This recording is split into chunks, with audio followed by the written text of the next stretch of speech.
he made that economic speech on Tuesday night. It was meant to alleviate Americans' concerns about the cost of living. Instead, it kind of appeared to deepen the fears that maybe we're screwed, blued, and tattooed.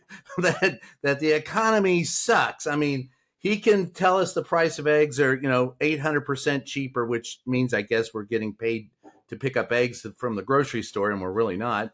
Gas prices, even with taking the tanker and giving us some free oil, that's not really brought those prices down. And of course, there's other affordability prices and calling it affordability. And Donald Trump has gone after the Democrats. But Mark, I'll let you lead off with this. I mean, we're talking about because John, you kind of segued into it. So Mark, you're up. What do you think about his effort to reboot his economic message? Successful or not? Ain't working. Unless you're a sycophant. Well, that's if for everything. If you can't see that the king isn't wearing any clothes, yeah, then there's nothing wrong, because the tailored suit just looks beautifully or beautiful, yeah. I suppose, on the king.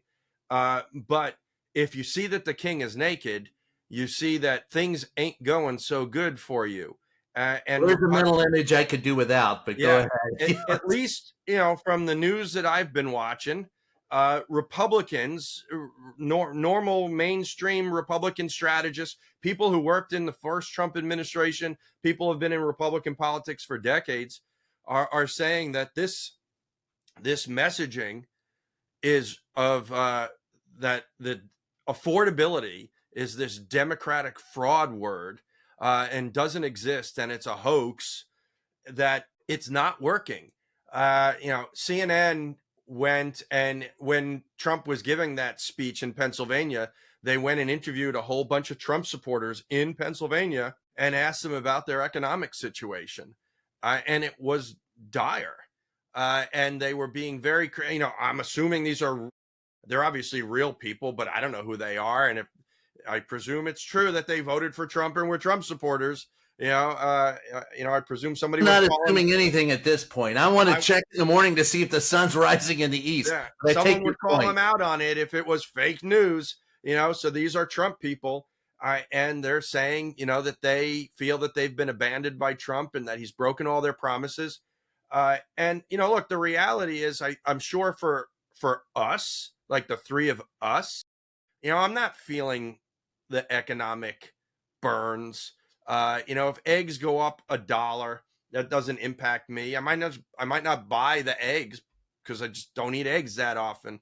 Or if gas goes up 50 cents a gallon, I bitch about it, but that really doesn't impact me in the grand scheme. It doesn't stop me from doing anything. But there is a hell of a lot of people in the United States, many of whom are Trump supporters or voted for him, who this is significantly impacting them.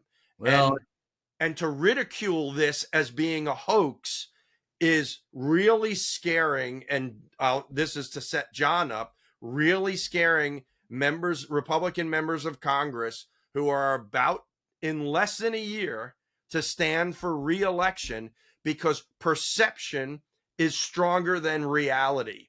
Yes. And even though for most of I don't know what the numbers, for many of us, certainly the people who donate money to the campaigns at large numbers, they're not impacted by this. But the strength of the numbers below, those are the folks who are turning.